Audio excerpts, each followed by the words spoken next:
Bismillahirrahmanirrahim. Assalamualaikum warahmatullahi wabarakatuh. Perkenalkan, nama saya Akbar Hidayat Syarif. Di sini saya akan menjelaskan tentang psikologi evolusioner. Jadi menurut Wilson, psikologi evolusioner adalah pendekatan untuk memahami perilaku manusia, termasuk kognisi dan emosi.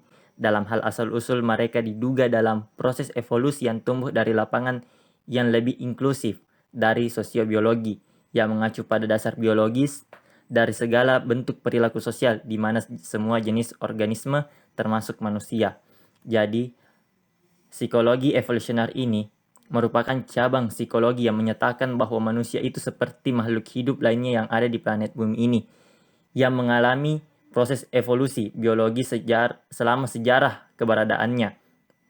Dan dari hasil proses ini, manusia sekarang memiliki sejumlah besar mekanisme psikologis yang merupakan hasil evolusi yang membantu manusia untuk tetap hidup atau mempertahankan keberadaannya.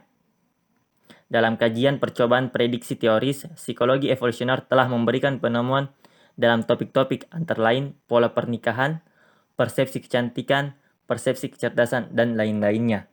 Mungkin itu yang dapat saya sampaikan. Saya serahkan kepada pemateri selanjutnya. Terima kasih.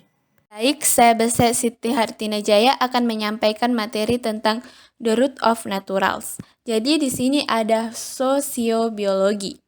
Menurut Ruth Wilson, sosiobiologi adalah studi ilmiah dan sistematik mengenai dasar biologis semua bentuk perilaku sosial pada semua jenis organisme. Wilson menggunakan sosiobiologi dan prinsip-prinsip evolusi untuk menjelaskan perilaku sosial dan kemudian memahami perilaku sosial hewan, termasuk manusia. Dengan demikian, membuat sosiobiologi sebagai disiplin ilmu yang baru. Dia berpendapat bahwa semua perilaku hewan termasuk manusia merupakan hasil dari hereditas, rangsangan dari lingkungan, pengalaman, dan ia tidak mengakui adanya kehendak bebas. Kontroversi sosiobiologi berkaitan dengan penerapan pada manusia. Teori ini menimbulkan argumen ilmiah yang menolak doktrin umum tabula rasa, yaitu pandangan bahwa manusia dilahirkan tanpa muatan mental, serta budaya untuk meningkatkan pengetahuan manusia dan membantu untuk bertahan hidup agar lebih baik. Dalam dekade terakhir, istilah psikologi evolusioner telah semakin digunakan untuk bagian sosiobiologi yang berfokus pada perilaku manusia baik secara individu maupun dalam kelompok. Istilah evolutionary psikologi juga menekankan relevansi teori evolusi untuk berbagai bidang psikologi termasuk psikologi abnormal, psikologi kognitif, psikologi perkembangan, kepribadian, dan sosial, dan sebagainya. Sebagai obat evolusi, jangka peninjauan bidang yang mengeksplorasi penyakit dan perawatan mereka dari sudut pandang sosiobiologi. Selanjutnya adalah prinsip utama dari psikologi evolusioner atau sosiobiologi manusia. Nah, di sini kami memberikan poin-poinnya. Nah, pada intinya adalah proses seleksi alam ditemukan oleh Charles Darwin tidak hanya berlaku untuk fitur fisik organisme, tetapi juga untuk mengembangkan naluri atau kecenderungan untuk berperilaku secara tertentu. Nah, banyak pola perilaku kita saat ini, pemikiran dan emosi, sehingga kita memiliki signifikan adaptif untuk sejarah evolusi kita. Salah satu mekanisme penting dari seleksi alam adalah seleksi seksual yang melibatkan kedua kompetensi untuk pasangan, baik pemilihan pasangan. Selain pemilihan organisme fitness melalui seleksi alam, cara lain untuk seleksi adalah seleksi inklusif, kebugaran, atau seleksi keluarga. Sejauh mana organisme meningkatkan kelangsungan hidup keluarga, memiliki beberapa materi genetik yang identik. Banyak dari perilaku kita dapat dipahami dalam hal lingkungan ataupun kemampuan beradaptasi evolusi atau EEA, di mana nenek moyang hominid kita hidup selama jutaan tahun, sehingga kita berevolusi seperti saat ini. Nah, selanjutnya adalah konsep modularitas mental, di mana otak terlihat seperti memiliki banyak program adaptif. Ini ada di bagian beberapa daerah dari teori dan penelitian yang baru di psikologi evolusioner.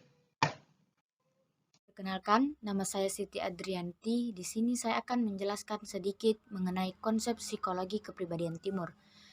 Sebagaimana yang kita ketahui, terdapat banyak teori kepribadian di lingkungan peradaban barat dan di lingkungan psikologi timur.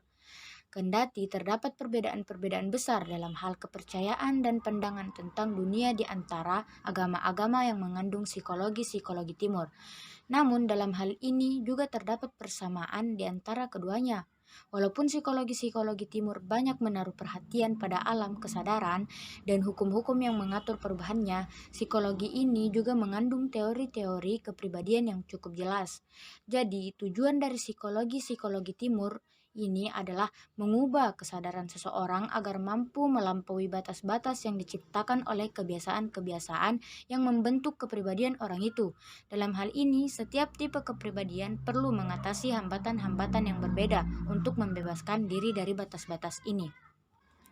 Pendekatan psikologi Asia atau Timur ini didasarkan pada introspeksi dan pemeriksaan diri sendiri yang menuntut banyak energi.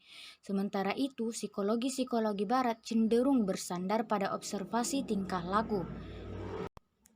Mengakui adanya perbedaan di antara psikologi Asia tersebut, Gardner dan Louis Murphy 1968 menyimpulkan bahwa psikologi itu pada hakikatnya merupakan suatu reaksi terhadap kehidupan yang dilihat sebagai penuh dengan penderitaan dan kekecewaan. Ada pula cara umum untuk mengatasi penderitaan yang dianjurkan oleh psikologi ini dengan disiplin dan kontrol diri. Perkenalkan, nama saya Siti Adrianti. Di sini saya akan menjelaskan sedikit mengenai konsep psikologi kepribadian timur. Sebagaimana yang kita ketahui, terdapat banyak teori kepribadian di lingkungan peradaban barat dan di lingkungan psikologi timur. Kendati terdapat perbedaan-perbedaan besar dalam hal kepercayaan dan pandangan tentang dunia di antara agama-agama yang mengandung psikologi timur. Namun dalam hal ini juga terdapat persamaan di antara keduanya. Walaupun psikologi timur banyak menaruh perhatian pada alam kesadaran dan hukum-hukum yang mengatur perubahannya, psikologi ini juga mengandung teori-teori kepribadian yang cukup jelas. Jadi, tujuan dari psikologi timur ini adalah mengubah kesadaran seseorang agar mampu melampaui batas-batas yang diciptakan oleh kebiasaan-kebiasaan yang membentuk kepribadian orang itu. Dalam hal ini, setiap tipe kepribadian perlu mengatasi hambatan-hambatan yang berbeda untuk membebaskan diri dari batas-batas ini. Pendekatan psikologi Asia atau Timur ini didasarkan pada introspeksi dan pemeriksaan diri sendiri yang menuntut banyak energi. Sementara itu, psikologi Barat cenderung bersandar pada observasi tingkah laku. Mengakui adanya perbedaan di antara psikologi Asia tersebut, Gardner dan Louis Murphy 1968 menyimpulkan bahwa psikologi itu pada hakikatnya merupakan suatu reaksi terhadap kehidupan yang dilihat sebagai penuh dengan penderitaan dan kekecewaan. Ada pula cara umum untuk mengatasi penderitaan yang dianjurkan oleh psikologi ini dengan disiplin dan kontrol diri. Baik, Assalamualaikum warahmatullahi wabarakatuh. Nama saya Adim Failar Ramidu Mijaya. Di sini saya akan menjelaskan tentang pengaruh penting psikologi timur. Pengaruh penting psikologi timur secara umum dapat dibagi menjadi dua, yaitu pertama ada pemikiran.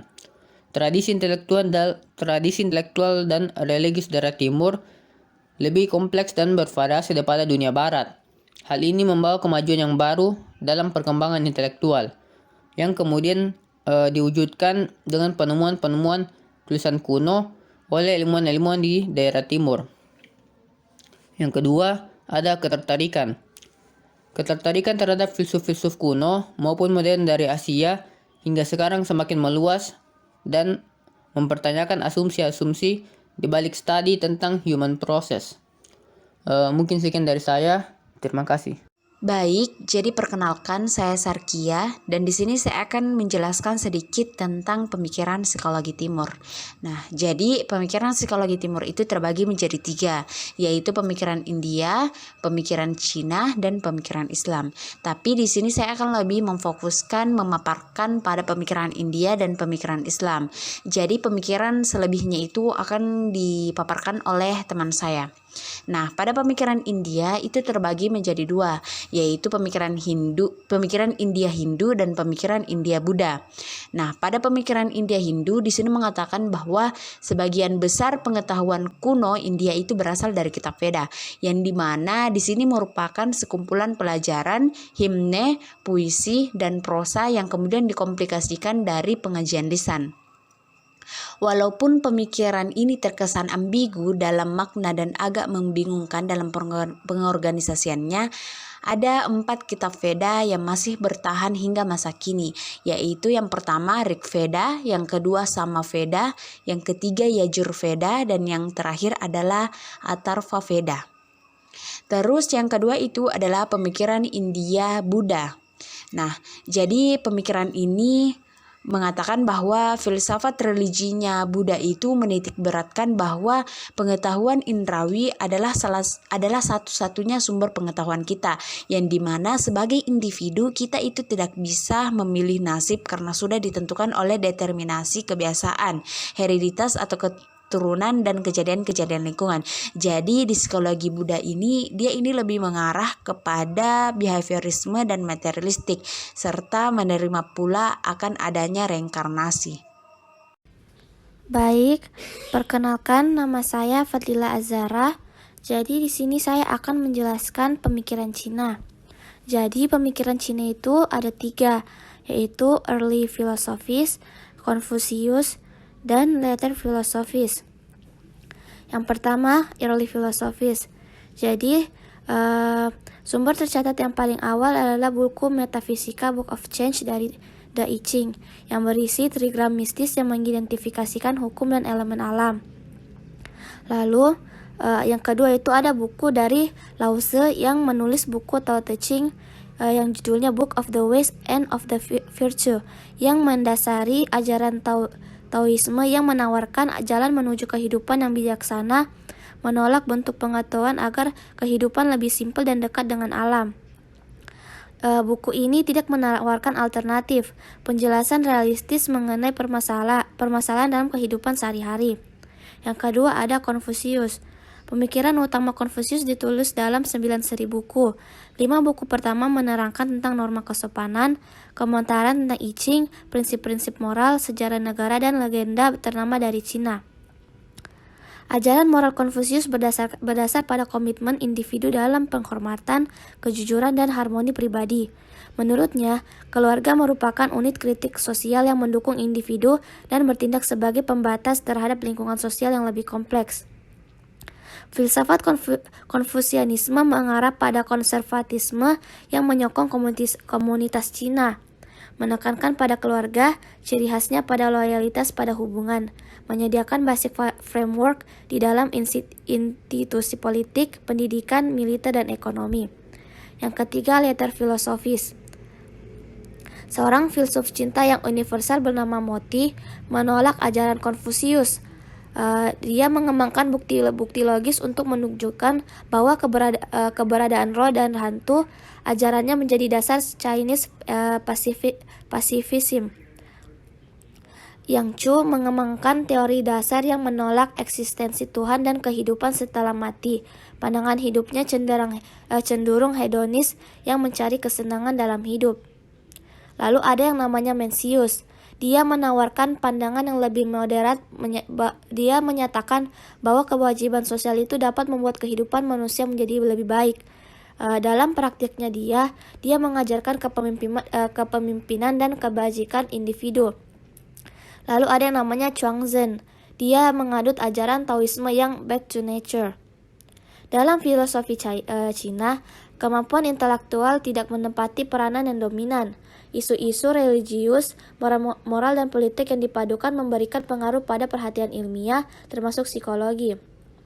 Psikologi dibatasi dalam skala konformitas dan nonkonformitas. Dengan etika moral yang dapat diterima oleh masyarakat, isu-isu psikologi diintegrasikan dengan tujuan-tujuan keabadian melalui kebajikan dan kejujuran. Sekian dari saya. Wassalamualaikum warahmatullahi wabarakatuh. Nah, jadi sebelumnya itu telah dipaparkan dan dijelaskan sedikit tentang konsep kepribadian psikologi timur dan beberapa pembagian dari pemikiran psikologi timur, yaitu pemikiran India dan pemikiran Cina. Nah, terus kita beralih kepada pemikiran psikologi timur yang terakhir, yaitu pemikiran Islam. Nah, jadi pemikiran Islam di sini hanya ada pemikiran Islam Al-Kindi. Nah, di sini Al-Kindi ini merupakan seorang pemikir kebangsaan Arab, yang dimana di pemikiran ini dia menggunakan filsafat untuk menafsirkan ayat-ayat Al-Quran.